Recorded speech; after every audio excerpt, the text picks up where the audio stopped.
ಸುರಕ್ಷತೆಗಾಗಿ ಹಾಕಿದ್ದ ಸಿಸಿಟಿವಿಗಳನ್ನು ಕಿತ್ತೆಸೆದಿರುವ ಘಟನೆ ಹಾಸನ ಜಿಲ್ಲೆ ಹೊಳೆನರಸೀಪುರದ ಪೇಟೆ ಬೀದಿಯಲ್ಲಿ ನಡೆದಿದೆ. ಪೊಲೀಸರ ಸೂಚನೆ ಮೇರೆಗೆ ಗ್ರಾಹಕರು ಪೇಟೆ ಬೀದಿಯಲ್ಲಿರುವ ಅಂಗಡಿಗಳಿಗೆ ಸಿಸಿಟಿವಿಯನ್ನು ಅಳವಡಿಸಿದರು.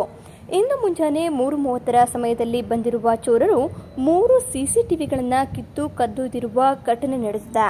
ಕಳ್ಳ ಸಿಸಿಟಿವಿಗಳನ್ನು ಕೀಳುವ ದೃಶ್ಯ ಮತ್ತೊಂದು ಸಿಸಿಟಿವಿಯಲ್ಲಿ ಸೆರೆಯಾಗಿದೆ.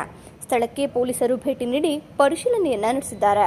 ಹೊಳೆನರಸೀಪುರ ನಗರ ಪೊಲೀಸ್ ಠಾಣೆ ವ್ಯಾಪ್ತಿಯಲ್ಲಿ ಘಟನೆ ನಡೆದಿದೆ. ಪೊಲೀಸ್ ಡಿಪಾರ್ಟ್ಮೆಂಟಿಂದ ಸಿಸಿ ಕ್ಯಾಮ್ರಾಗಳನ್ನ ಅಳವಡಿಸಿ ಅಂತ ಹೇಳಿದರು. ಆ ಒಂದು ಆದೇಶದ ಮೇರೆಗೆ ನಾವು ಇಷ್ಟು ವರ್ಷದಿಂದ ಕ್ಯಾಮ್ರಾಗಳನ್ನ ಅಳವಡಿಸಿದ್ವಿ. ರೆಕಾರ್ಡಿಂಗು ಎಲ್ಲ ಆಗ್ತಾಯಿತ್ತು, ಎಲ್ಲ ಇತ್ತು. ನಿನ್ನೆ ಇವತ್ತಿನ ಬೆಳಿಗ್ಗೆ ಜಾವ ಮನೆ ಬಾಗಿಲು ತೆಗೆದಿಟ್ಟು ಅಂಗಡಿ ಬಂದು ನೋಡಿದ ತಕ್ಷಣ ಕ್ಯಾಮ್ರಾಗಳನ್ನೆಲ್ಲ ಕಿತ್ತಾಕಿದ್ದಾರೆ. ನಮ್ಮದು ಒಂದೇ ಕ್ಯಾಮ್ರಾ ಕಿತ್ತಾಕಿದ್ದಾರೆ ಅಂತ ನೋಡೋದಕ್ಕೆ ನಮ್ಮ ಅಂಗಡಿ ಆಪೋಸಿಟು ಸಹ ಅವ್ರದ್ದು ಸಹ ಕ್ಯಾಮ್ರಾಗಳು 2 ಕ್ಯಾಮ್ರಾ ಇತ್ತು, ಅವ್ರದ್ದು ಸಹ ತೆಗೆದಾಕಿದ್ದಾರೆ.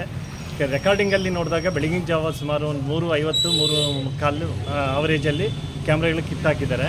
ಇದ್ರ ಬಗ್ಗೆ ಎಲ್ಲ ವರ್ತಕರಿಗೂ ತೊಂದರೆ ಆಗುತ್ತೆ. ಈ ಬಗ್ಗೆ ನಾವು ಒಂದು ನಮ್ಮ ಒಂದು ದೃಷ್ಟಿಯಿಂದ ಸೇಫ್ಟಿ ಪರ್ಪಸ್ ಕ್ಯಾಮ್ರಾಗಳು ಹಾಕ್ಸಿರ್ತೀವಿ. ಕ್ಯಾಮ್ರಾಗಳೇ ಕಳ್ತನ ಮಾಡಿದ್ರೆ ಇನ್ನು ಕ್ಯಾಮ್ರಾನೇ ಸೇಫ್ಟಿ ಮಾಡೋಂಗೆ ವ್ಯವಸ್ಥೆ ಏನಿದೆ ನನಗೆ ಗೊತ್ತಿಲ್ಲ. ಇದ್ರ ಬಗ್ಗೆ ಸಂಬಂಧಪಟ್ಟ ಅಧಿಕಾರಿಗಳು ಒಂದು ಸ್ವಲ್ಪ ಗಮನ ಹರಿಸಿ ಎಲ್ಲ ವರ್ತಕರಿಗೂ ಎಲ್ಲ ಮನೆಯವ್ರಿಗೂ ಕುಟುಂಬ ಇಲ್ಲಿ ಸಂಸಾರಸ್ಥರು ಇದ್ದಾರೆ, ಅವ್ರಿಗೂ ಸಹ ಸೇಫ್ಟಿಯಾಗಿ ನೋಡ್ಕೊಳ್ಳಿಕ್ಕೆ ವ್ಯವಸ್ಥೆ ಮಾಡಲ್ಲ. ಪೊಲೀಸ್ ಡಿಪಾರ್ಟ್ಮೆಂಟು ಸಹ ಇಲ್ಲೆಲ್ಲ ಕೆಲವರಿಗೆಲ್ಲ ನೋಟಿಸ್ಗಳು ಕೊಟ್ಟಿದ್ದು, ನಿಮ್ಮ ಅಂಗಡಿ ಒಳಗಡೆ ಹಾಕ್ಕೊಂಡಿದ್ದೀರಾ, ನಮಗೆ ಹೊರಗಡೆನೂ ಹಾಕ್ಕೊಡಿ ಅಂತ ಕೇಳಿದ್ರು. ಆ ಒಂದು ಆದೇಶದ ಮೇಲೆಗೆ ಹೊರಗಡೆನೂ ಸಹ ನಾವು ಕ್ಯಾಮ್ರಾ ಹಾಕ್ಕೊಟ್ಟಿದ್ವಿ. ಹೊರಗಡೆ ಹಾಕಿರೋ ಕ್ಯಾಮ್ರಾಗಳೇ ಕಳ್ತನ ಆದರೆ ಹೆಂಗೆ? ಇದಕ್ಕೆ ಯಾವ ರೀತಿಯಲ್ಲಿ ಸೂಕ್ಷ್ಮವಾದ ಕ್ರಮ ತೊಗೊಳ್ತೀರೋ ತಗೊಳ್ತೀವಿ.